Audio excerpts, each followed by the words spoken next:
Boa tarde a todas e a todos. Queria agradecer ao professor Paulo Neves pela disponibilidade de falar aqui para a gente. O Paulo é um colega que nos últimos 3 anos, né, já, Paulo? 3 anos a gente ficou bem mais próximo, graças à coordenação, primeiro do SPG sobre raça da Unpox e depois do GT de Relações Raciais. Encerramos a nossa gestão, se Deus quiser, esse ano. Paulo Neves é professor da Universidade Federal de Sergipe, é doutor em Sociologia pela Universidade de Lyon. Começou sua carreira pela Sociologia do Trabalho, mas depois migrou para a Sociologia das Relações Raciais, da questão racial. Apesar desse eixo temático, o Paulo se dedica a fazer pesquisas com diferentes aportes metodológicos sobre diferentes objetos, então tem estudos sobre quilombolas, cursinhos, enfim, os mais diferentes temas em torno da questão racial. Hoje ele vai falar sobre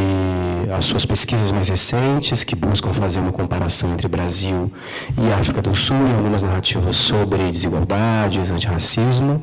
e, enfim, abrir o debate aqui para a gente conversar sobre esse novo tema no qual ele está investindo. Bom, Paulo, como a gente combinou antes, você tem meia hora, 40 minutos, mas isso não é nenhuma camisa de força, e depois a gente abre para o debate, para as questões e para a plateia. Valeu. Bom, antes de mais nada, eu queria agradecer o convite, o generoso convite do Luiz, para que eu pudesse vir aqui falar com vocês. Vocês estão me ouvindo? Acho que está ok, né? Falar com vocês de uma série de pesquisas que eu tenho feito e que eu vou falar para vocês aqui mais aquilo que está aparecendo nesse momento e que é, digamos assim, aquilo que está me fazendo refletir até encontrar um caminho. Estou ainda tentando encontrar esse caminho de como trabalhar com o que está aparecendo agora. Só para situar vocês, eu tenho trabalhado nos últimos 10 anos com a questão das ações afirmativas. Eu acho que o Luiz, com uma série de pesquisadores no Brasil que foram interpelados justamente pelo debate, pela violência do debate e, ao mesmo tempo, pela importância da questão das ações afirmativas na sociedade brasileira, que, bom, isso gerou uma série, acho que todo mundo aqui está um pouco a par disso, gerou uma série de inimizades, às vezes até inimizades na academia e posicionamento político, os prós e contras, etc. E quando eu comecei a mexer com esse tema, eu tenho uma formação um pouco híbrida, como o Luiz colocou. Eu tenho uma formação na área de sociologia, mas, sobretudo, sociologia política, e quando eu entrei na universidade, eu comecei a dar aula de ciência política. Então, eu estou nessa interface entre... O Luiz também está nessa interface, essa coisa meio híbrida entre a sociologia e a política, embora sempre tenha gostado também da antropologia, e isso faz com que eu tenha trabalhado com alguns temas, digamos assim, os mais diversos. Mas, com relação à questão das cotas, o que me interessava entender era um pouco como os argumentos prós e contras no Brasil tinham a ver com ideias de desigualdade ou, pensando numa perspectiva mais da filosofia política, ideias de justiça. Então, toda a discussão sobre o teor da justiça, sobre o modo como os atores sociais justificam suas opções e suas reflexões, etc. Foi um pouco isso que me levou às ações afirmativas, um pouco para sair daquele viés um pouco, digamos, pró, contra, etc., embora eu tenha me engajado na introdução de cotas na universidade onde eu atuo, essa, digamos, não era o eixo principal, até porque outras pessoas fazem isso melhor do que eu fazia, o que eu poderia fazer. E a partir daí que eu comecei a me interessar por algo que tem a ver com o que eu vou falar para você aqui hoje, que é o como esse debate sobre justiça, sobretudo com alguns tipos de políticas públicas que implicam, por em questão, alguns princípios historicamente consolidados no país, isso implicava também uma discussão sobre identidade nacional, ou seja, nada de novo aí, a gente sabe muito bem que o debate sobre ações afirmativas no Brasil girou muito em torno da questão da mestiçagem, do fato de não sermos um país como os Estados Unidos, onde não era fácil definir quem era negro ou não, etc. O que eu tentei fazer foi partir para uma perspectiva mais comparativa, e o fato de, nesse momento, eu estar em contato muito forte com a sociedade francesa, eu acabei fazendo um pouco isso, comparando França e Brasil e por aí. Então, vem daí essa minha preocupação, digamos assim, com essas políticas ditas reparatórias, políticas voltadas para uma maior equidade na sociedade, né, usando essa perspectiva um pouco rousiana da equidade, por uma série de razões que tem a ver com objetos de pesquisa, e também por contato com pesquisadores da área, eu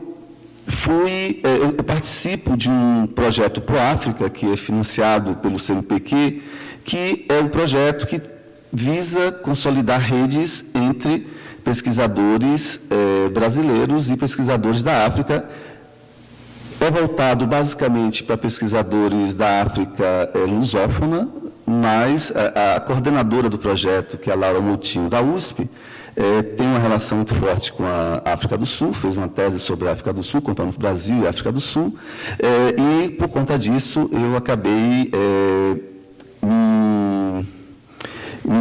me inserindo na realidade sul-africana, que eu tinha interesse, obviamente. Quem trabalha com relações raciais sabe que a África do Sul é um país, assim, um laboratório muito interessante, e foi aí que tive a oportunidade de conhecer a África do Sul, já uns 5 anos atrás, isso, e por conta disso eu comecei a refletir sobre o que tinha de interessante em fazer uma comparação entre Brasil e África do Sul, né? Porque tradicionalmente isso é feito no Brasil, basicamente o país de referência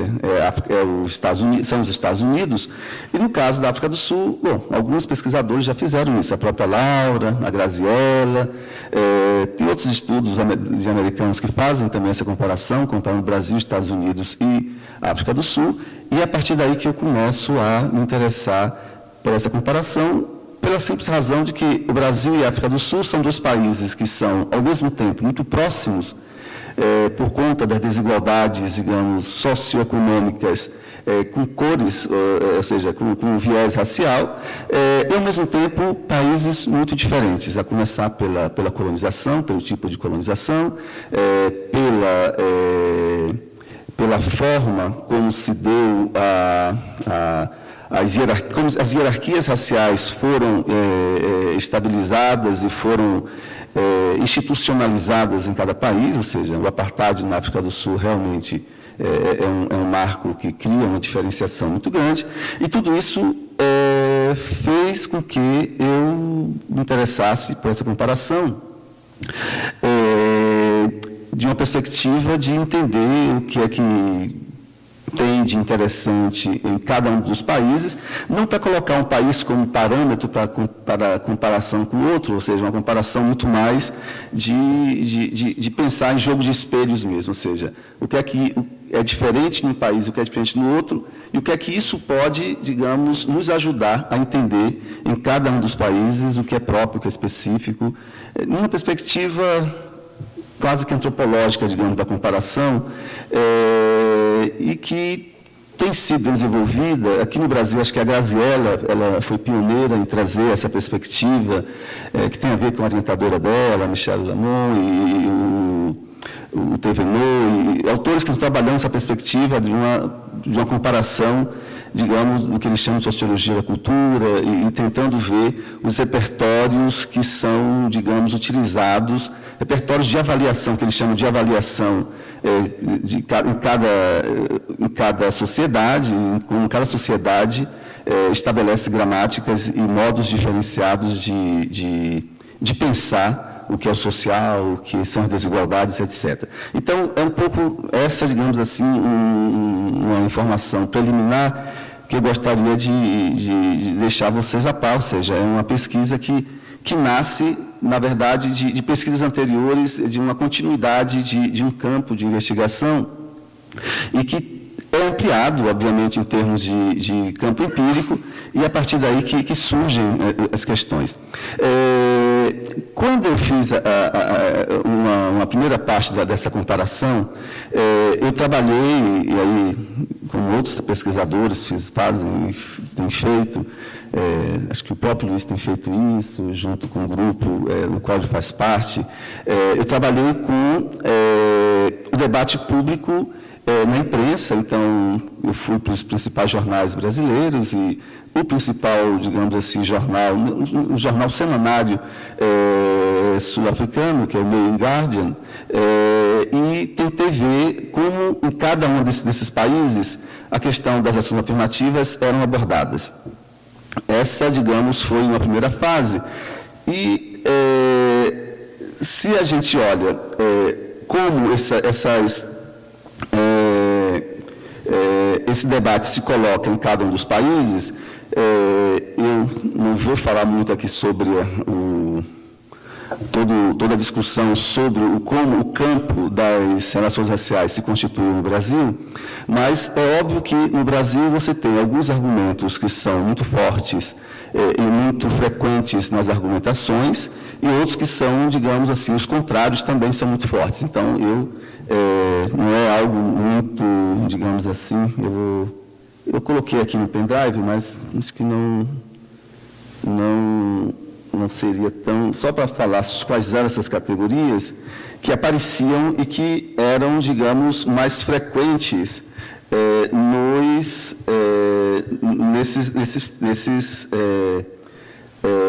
nesses debates. Bom, se a gente pega o que acontecia no Brasil nesse momento, até 2010, os argumentos mais frequentes eram favoráveis o argumento da reparação, que é um argumento, digamos, que mais que tem a ver com uma visão mais, digamos assim, de justiça. Então, essa ideia de que há um grupo social que foi sistematicamente no passado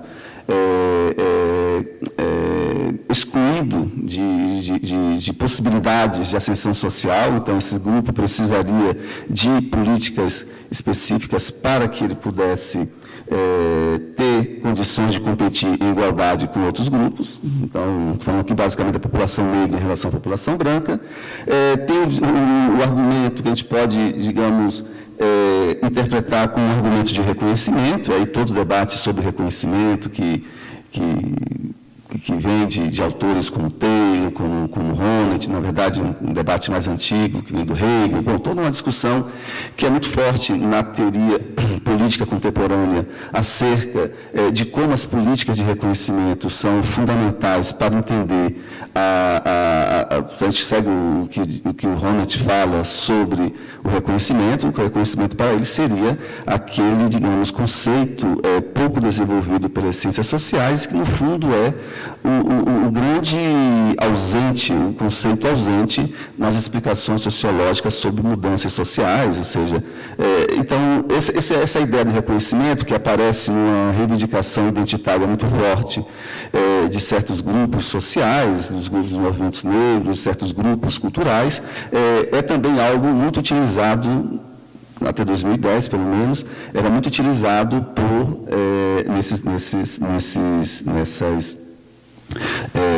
nessas construções discursivas acerca da desigualdade e, obviamente, também da necessidade de implantação de políticas públicas para vencer a desigualdade. E, por fim, de forma muito reduzida, um outro argumento muito forte é o da equidade, do qual a gente já falou aqui, que é um argumento que vem, que de certo modo, é um argumento que ganha uma grande importância na filosofia política a partir da obra do Rawls, mas que, de um certo modo, já era um argumento que estava sendo aplicado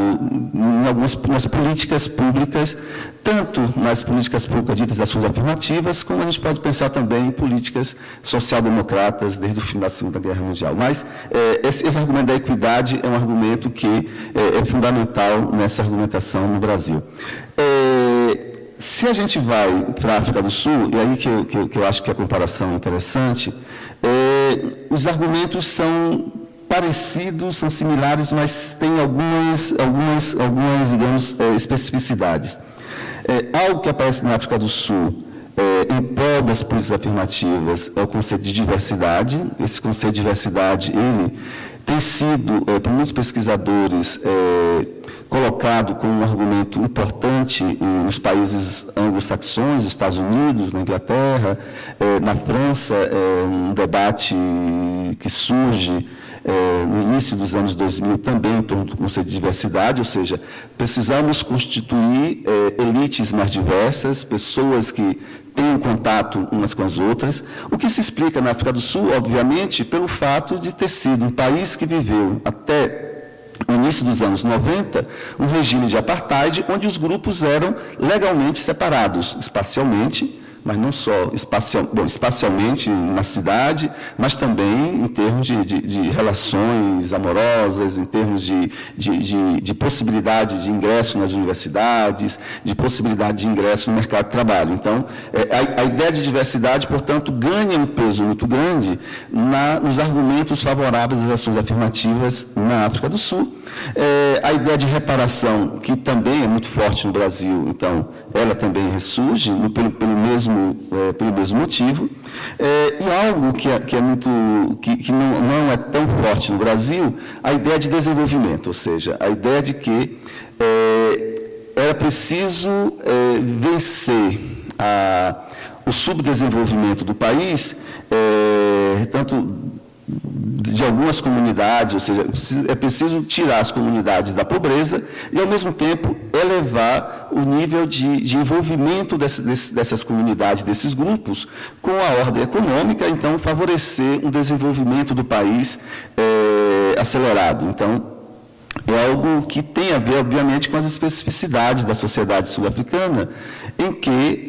um grande receio que durante as negociações para o fim do apartheid aparecia para algumas elites brancas, era de que os negros, os negros e os colorados, os blacks e os colorados, como eles chamam, não seriam capazes de manter, digamos, a economia com o mesmo nível de eficiência e com o mesmo nível de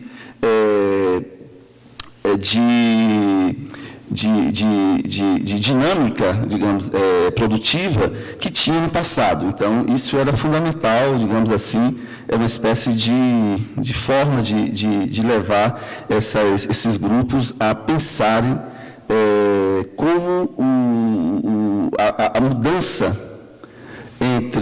de poder, a passagem do poder dos brancos para os negros, não seria necessariamente um problema em termos econômicos, ou seja, o país continuaria sendo gerido de forma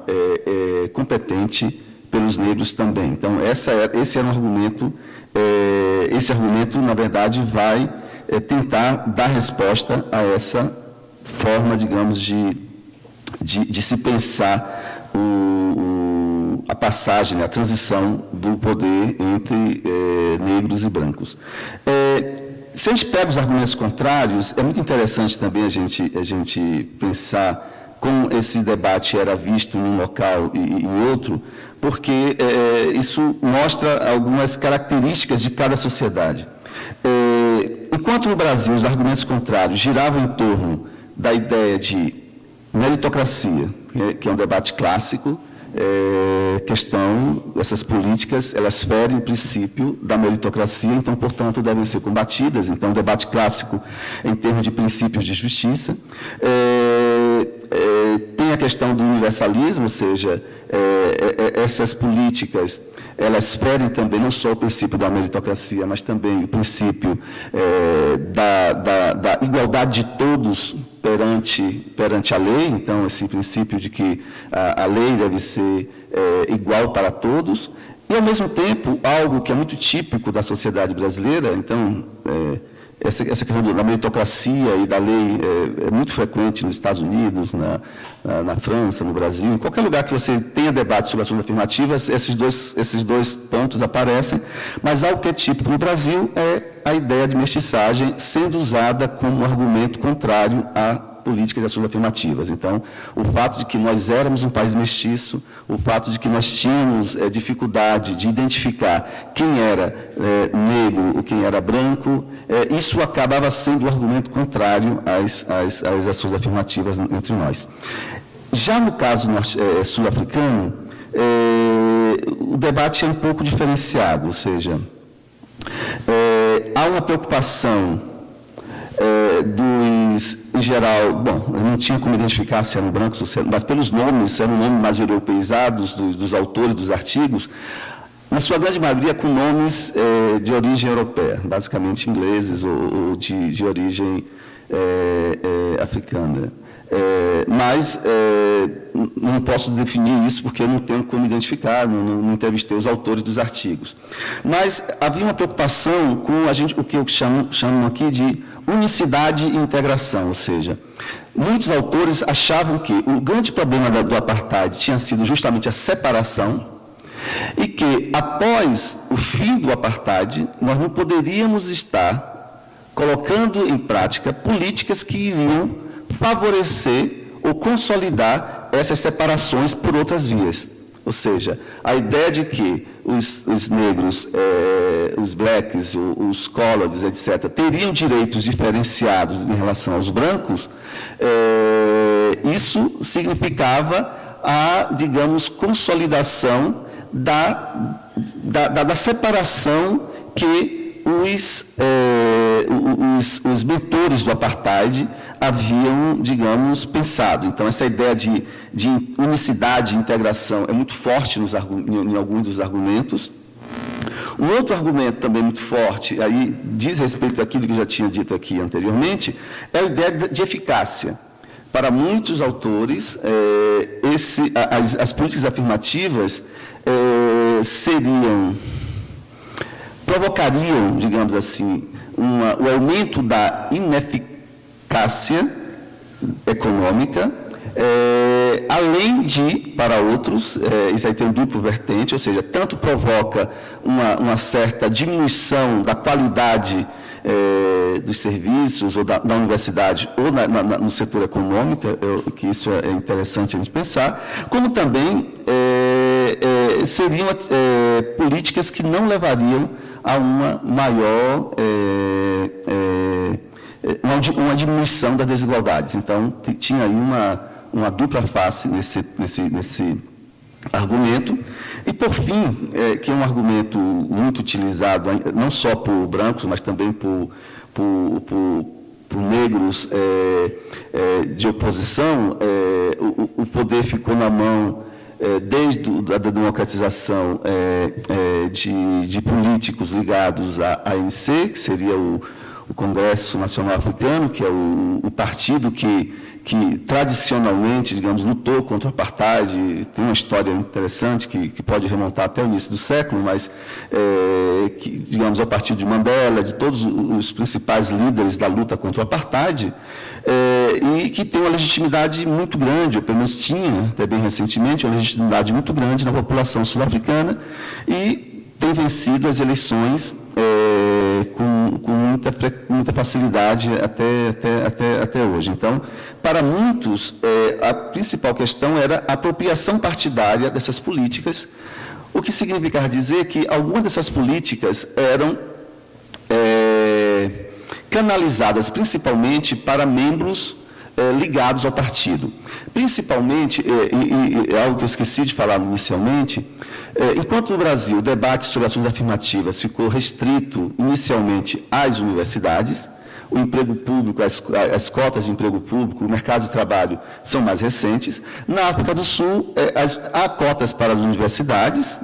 mas o principal, digamos assim, instrumento de ações afirmativas não está nas universidades, e sim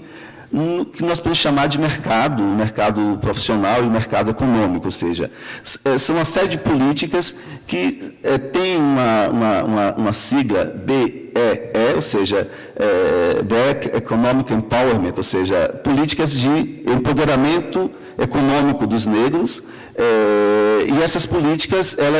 têm várias facetas, que vai desde dar financiamento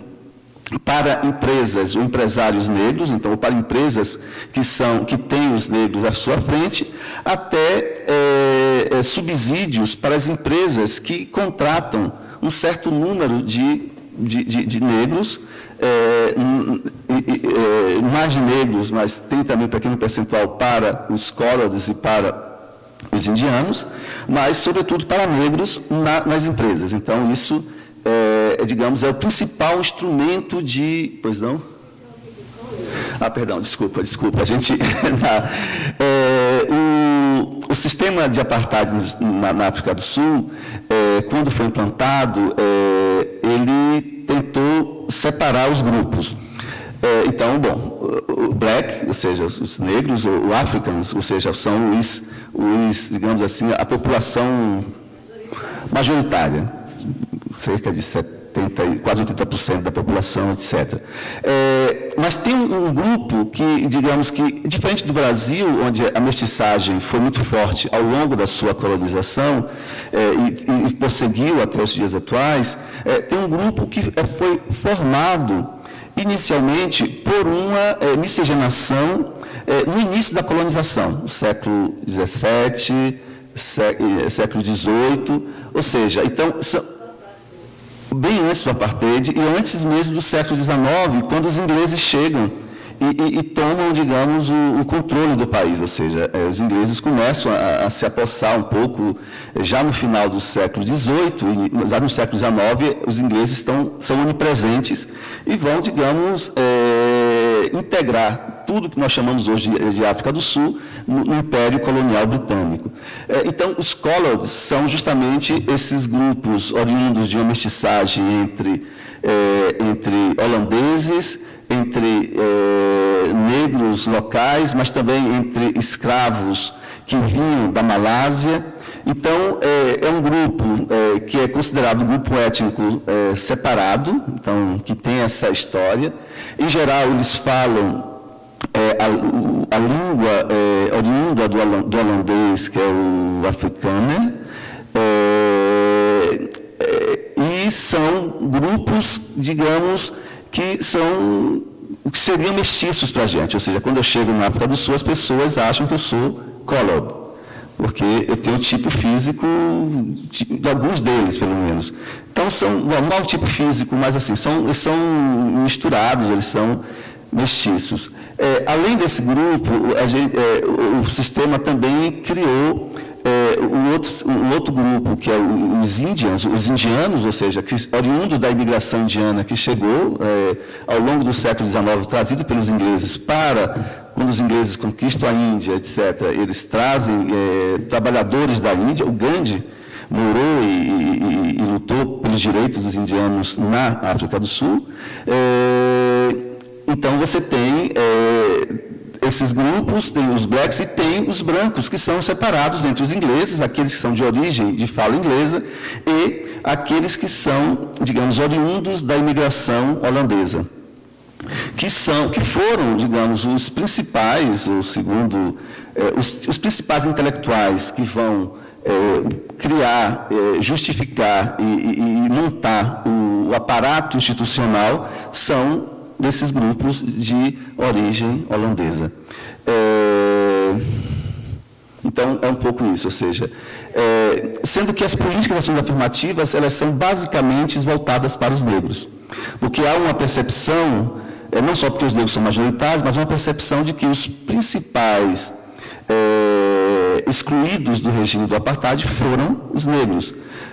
Ao longo do final dos anos 70 e dos anos 80, o regime, tentando, digamos, diminuir a resistência, vai conceder algumas vantagens para colorados e índios, algum tipo de possibilidade de econômica, etc. Uma maior facilidade, inclusive, para ir para a universidade, que é uma coisa importante. E isso, eu vou voltar a esse tema, porque é um tema que vai aparecer no que eu queria falar, digamos, mais contemporâneo. Eu não sei quanto tempo eu estou falando, mas a ideia, então, era, digamos, criar separação entre blacks e os outros. Então, isso vai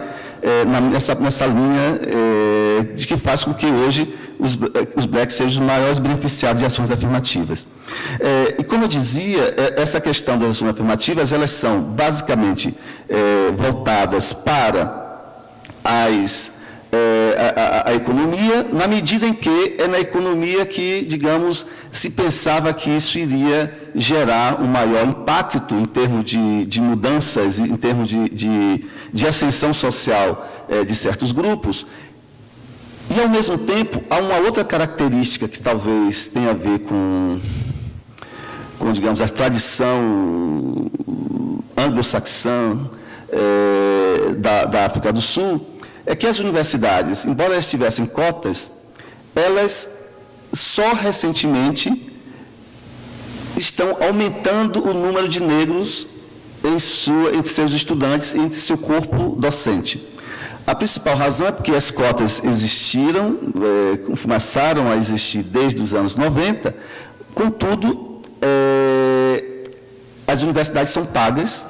ou seja, são públicas, mas são pagas. As melhores universidades são públicas, mas tem que se pagar. Não são tão caras quanto as universidades americanas, mas é um preço considerável para as universidades, o padrão da população negra sul-africana. A mais reputada dessas universidades, depende de curso, mas eu conversei com o pai de uma aluna que estava em um curso ligado à área médica, que é um curso relativamente caro, girava em torno daquilo que uma escola privada de medicina, 3 a 4 mil reais fazendo a conversão, que pode ser o custo de uma escola privada, de uma universidade privada, de algumas universidades, tem universidades mais caras no Brasil também. Mas isso faz com que o número de bolsas seja pequeno, e isso faz com que o número de negros que estavam ascendendo às universidades era muito limitado. Então, as cotas para negros, elas são importantes, mais de 50% na maior parte das universidades, depende das universidades, mas se você olhar a composição, ainda hoje, as universidades com maior reputação de qualidade na África do Sul, você tem uma universidade como a da cidade do Cabo, que é a mais considerada a melhor universidade sul-africana, a melhor da África, como eles gostam de dizer. Essa universidade, a composição do seu alunado é de cerca de 47%, 48% de negros. Isso está aumentando, esses dados, segundo o responsável pela seleção, tem aumentado por conta de bolsas, de isenção, de taxas, etc. Há uma cobrança disso para que isso aconteça. Mas você tem universidades, a de Stellenbosch, que é entre as 3 melhores, que é uma universidade tradicional da população de origem holandesa, onde a língua ainda é africana. É uma universidade onde o número de negros é menor. Os dados oficiais dão cerca de 40%, mas, segundo alguns professores, é porque eles estão integrando o ensino à distância e que, na prática, esse número seria menor, ou seja, não tem como avaliar, não consegui fazer censo, mas o que eu pude fazer é observar, e, obviamente, a população dos estudantes são majoritariamente brancos, ou seja, são poucos negros. Eu passei umas 2 semanas no período de início de aulas, e eu estava na biblioteca e eu ficava na sala. Então, eles têm um sistema de levar na porta da sala, na porta da entrada da biblioteca. Eles têm um sistema de fazer visitas nas primeiras semanas. Então, eu podia ver, digamos assim, quase todos que chegavam e, obviamente, a grande maioria era branca, etc. Mas, só para adiantar um pouco, isso tem a ver com o que eu queria falar um pouco, que é um pouco as inquietações das quais eu falei inicialmente. Esse, digamos, é o debate, digamos, que acontece no Brasil, não deixou de acontecer, e que estava acontecendo na África do Sul. Só que essas ações afirmativas, elas criaram, digamos, um fenômeno novo, ou seja, as universidades brasileiras, elas estão mais enegrecidas, embora, obviamente, ainda não seja o número correspondente da população. A minha universidade, por exemplo, a gente tem um percentual de população negra, que se autodeclara negra, em torno de 60%. Mas, se você olhar a população do Estado, é quase 73%, 74% de população negra. Então, há uma defasagem, obviamente. Não, Sergipe. Em geral, bom, gira em torno nessa mesma, muitos estados do Nordeste, né, Bahia, etc. O censo universitário que foi publicado recentemente, né, que é feito pela Organização dos Reitores, etc., que incorporou a questão raça também, tem dado, digamos, indícios de que a população está se enegrecendo. Da mesma forma, mesmo na África do Sul, com relação às questões ligadas à dificuldade de acesso por conta das altas taxas, também o número de negros tem aumentado, não só nas universidades negras, que tem universidades que são majoritariamente negras desde a época do apartheid, então, que continuam sendo majoritariamente negras. Na própria Cidade do Cabo, tem uma cidade do Western Cape, que é uma universidade que era colored, mas que se transformou numa universidade majoritariamente negra. Mas, mesmo nas universidades mais brancas, o número de negros tem aumentado. E é a partir daí que eu tenho percebido uma série de novas construções discursivas que são um pouco diferentes do que eu estou falando até agora. Ou seja, esse é o debate clássico que se consolidou no período de implantação das cotas no Brasil e desse processo de democratização e de consolidação da democracia na África do Sul. O que tem ocorrido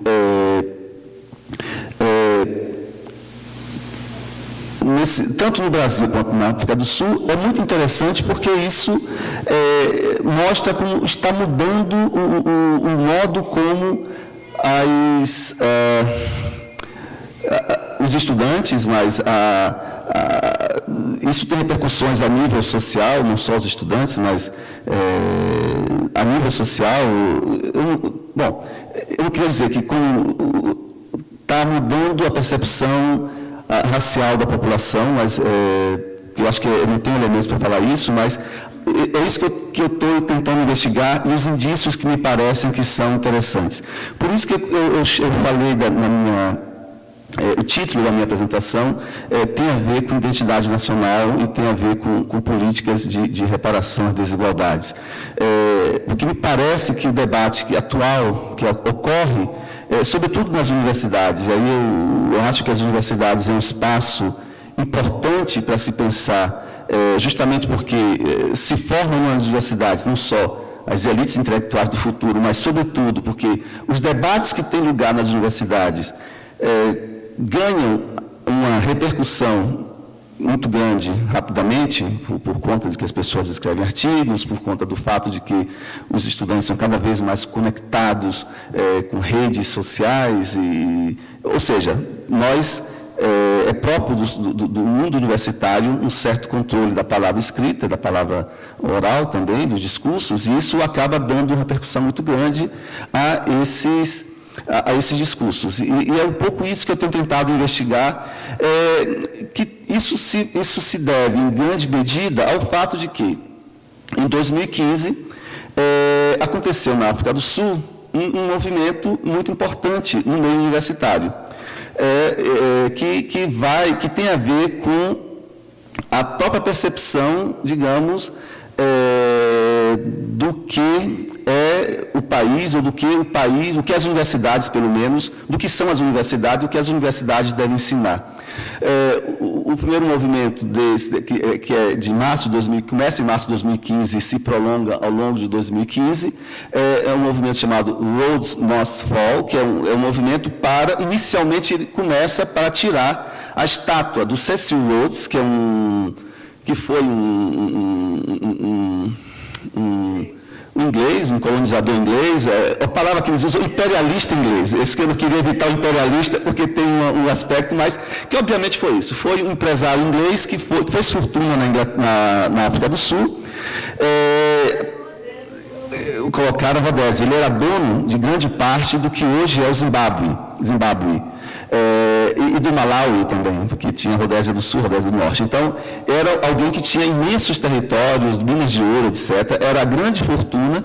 e que morreu sem deixar filhos e ele, ao mesmo tempo, ele deixou, digamos, fundos para as universidades, né? Tem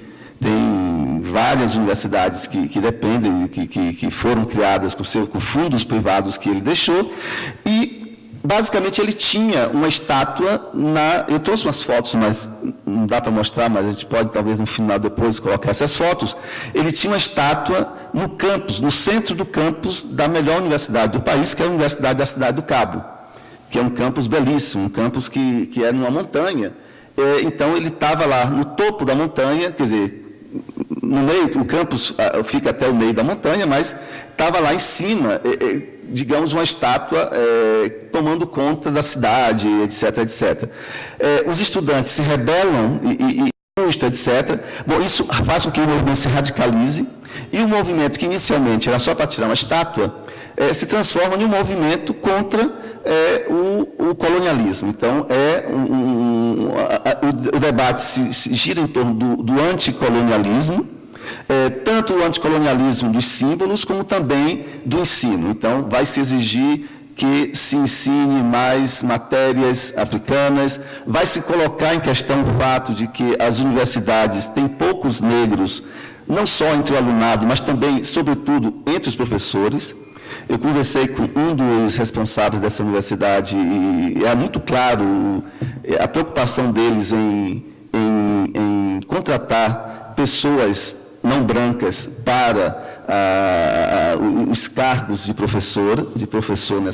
nessa universidade. E isso tudo fez com que esse movimento, digamos, ganhasse uma repercussão muito grande, e um ano depois esse movimento se transforma, e é muito rápido isso que vai acontecendo, se transforma também num movimento para exigir. O governo estava anunciando o aumento das taxas de matrícula na universidade, então se transforma no que ele vai ser conhecido pelo nome de Fees Must Fall, ou seja, as taxas, as matrículas deveriam baixar ou desaparecer. Isso vai gerar conflitos violentíssimos em algumas universidades. Os estudantes vão tocar fogo em prédios, na própria Universidade do Cabo, que é uma universidade bem policiada, os professores mais críticos vão reclamar do fato de que algumas universidades colocam câmera para entrar no campus. Você precisa passar por uma catraca, sobretudo em Joanesburgo, na WITS, que é uma outra grande universidade. Bom, então, isso gera um debate muito grande, e aparece nesse debate, isso ganha uma repercussão pública também muito grande, e aparece a voz de uma geração que é uma geração que ele se diz uma geração free, ou seja, uma geração que nasceu após o apartheid, e que, muitas vezes, vai se posicionar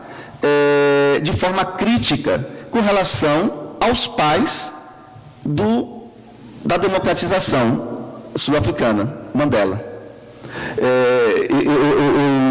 Eu conversei com alguns jovens, fiz alguns grupos focais com jovens lá,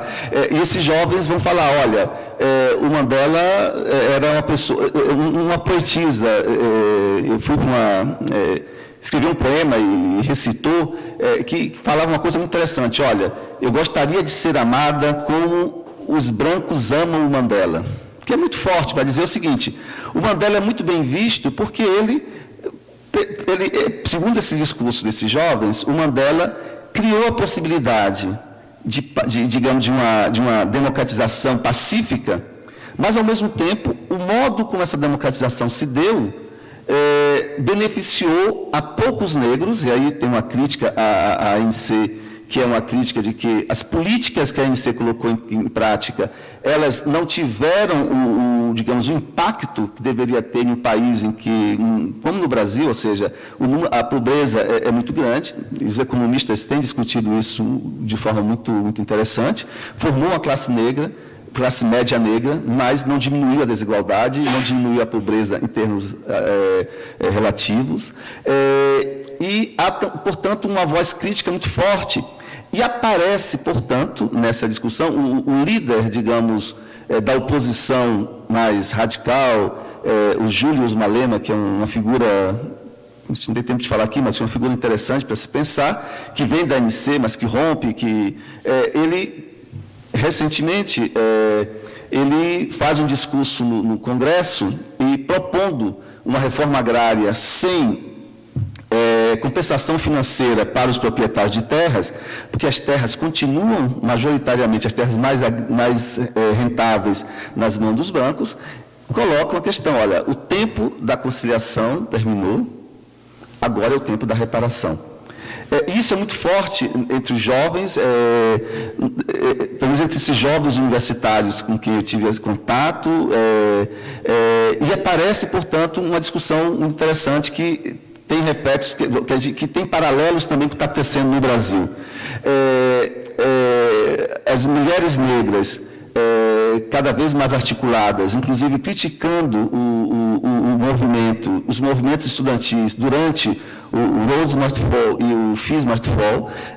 por conta do machismo, há relatos, inclusive, de estupro de estudantes por outros estudantes, então, é uma voz discordante muito forte, então, contra o machismo, contra o colonialismo, então, exigindo que mais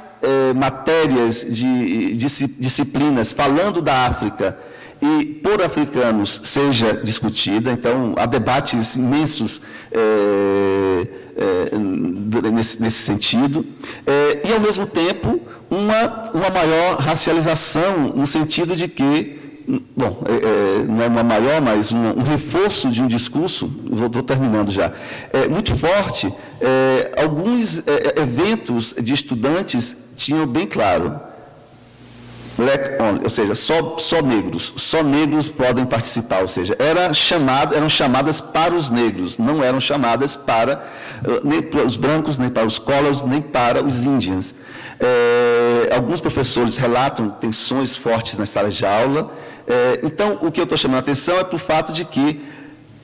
se o discurso... Bom, e aí entra uma discussão que a gente não tem tempo de fazer aqui, que os discursos nacionais são narrativas, são narrações sobre o nacional, então tem competições entre essas narrativas, e esses discursos, se o discurso hegemônico, preponderante, no pós-apartheid, era o discurso da conciliação, tinha reparação, mas era da conciliação, de criar uma nação arco-íris, onde todas as cores pudessem ser integradas, há uma forte... há um discurso muito forte no seio do movimento estudantil sul-africano atual para uma discussão mais racializada, ou seja, os interesses dos negros, os interesses devem ser levados em consideração mais do que outros interesses. Nós precisamos fortalecer esse movimento, porque a conciliação não nos trouxe nada além, digamos, da boa consciência dos brancos. É isso que um desses estudantes me falou, ou seja, nós estamos cansados da boa consciência dos brancos, nós precisamos agora de medidas mais concretas, e aí entra a questão realmente das medidas reparatórias e exigência de que isso aconteça, tanto em termos materiais, como também em termos culturais. Por outro lado, e aí, cruzando o oceano, eu tenho acompanhado nessas pesquisas sobre o impacto das cotas nas universidades e sobre juventude, acompanhado a formação de coletivos negros e os debates que aparecem nesses coletivos. E é muito interessante a gente perceber o que está acontecendo também é um pouco o quanto o debate nos coletivos negros, nas universidades e nos meios jovens mais engajados, eles estão, digamos, há uma certa radicalização, ou seja, que aparece, um exemplo, eu tenho uma aluna que é minha bolsista, que acompanha, que é negra, que se autodeclara preta, mas que tem a pele mais clara do que a maior parte dos pretos, ela fala que em um desses coletivos, num debate, chamaram-na de afro-bege. Ela ficou muito tocada, etc., porque... Mas é isso que está acontecendo nesses coletivos que eu tenho acompanhado, ou seja, uma radicalização com relação à definição de quem é. No fundo, a questão não é só quem é negro, quem não é negro, é a definição de quem é que pode ter direito às ações afirmativas, tanto em relação às cotas, quanto em relação aos empregos públicos. Eu tive recentemente, por conta de um projeto que eu participo de intercâmbio, na Federal do Rio Grande do Sul, logo após todo o debate que houve no Rio Grande do Sul, houve a denúncia de que 380 casos de pessoas, de alunos, teriam entrado pelas cotas sem ter direito às cotas. O que tem sido denunciado por muitos movimentos em várias universidades, sobretudo nos cursos de maior prestígio, medicina e direito. Houve os alunos invadiram, os alunos, digamos, mais dos coletivos, invadiram a reitoria porque o reitor mudou um dos critérios que havia sido definido de avaliação na comissão, era o critério, digamos, fenótipico, ou seja, da cor da pele, e o reitor, a reitoria tinha, não sei quem na reitoria, tinha incluído também a questão da ascendência. Alguém poderia ter a pele clara, mas se tivesse uma avó negra, ela teria, digamos, a possibilidade seria um critério a ser levado em conta. Isso gerou um debate muito grande, e aí eu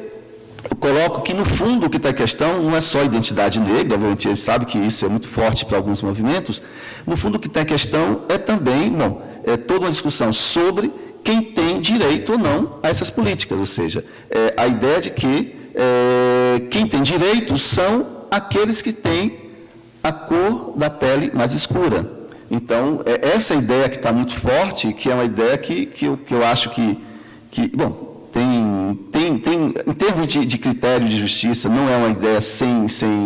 sentido. O que eu chamo a atenção, e por isso que eu falo de mudanças, é que isso significa, digamos assim, reconhecer algo que as ciências sociais brasileiras, isso aí a gente não precisaria ter Horácio Nogueira, Tales de Azevedo, etc., já vinha colocando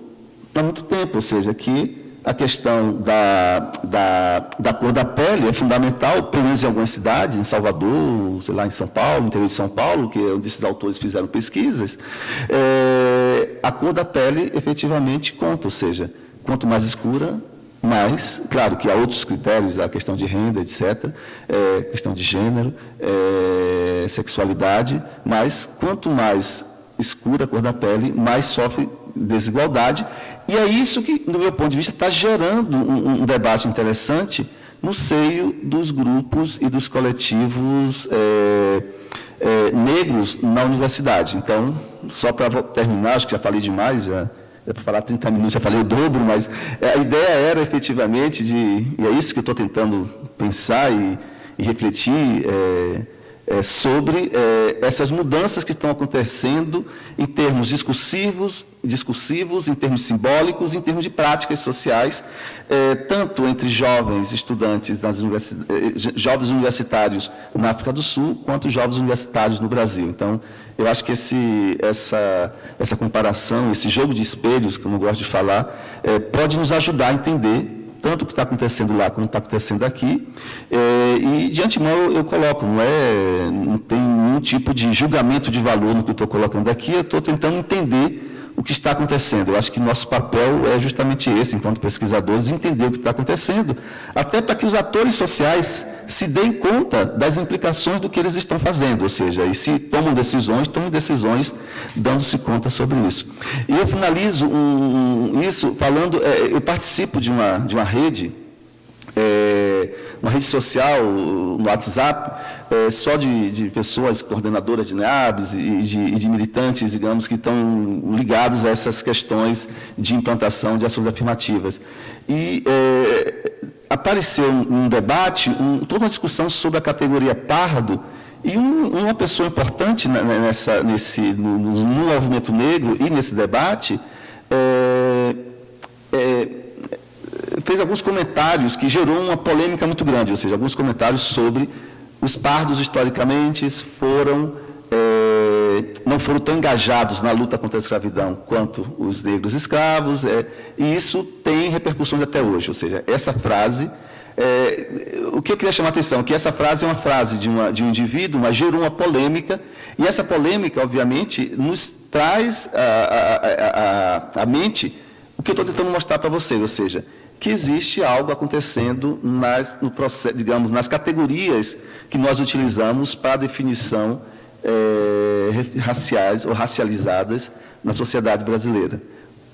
Se isso é majoritário ou não, eu não tenho como mostrar para vocês, eu não tenho pesquisa a esse ponto, ou seja, precisaria de muito mais pesquisas empíricas para mostrar isso.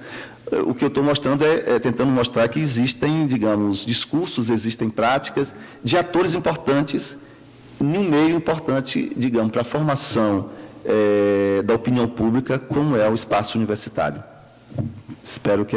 vocês possam me ajudar a encontrar alguns elementos para a gente discutir.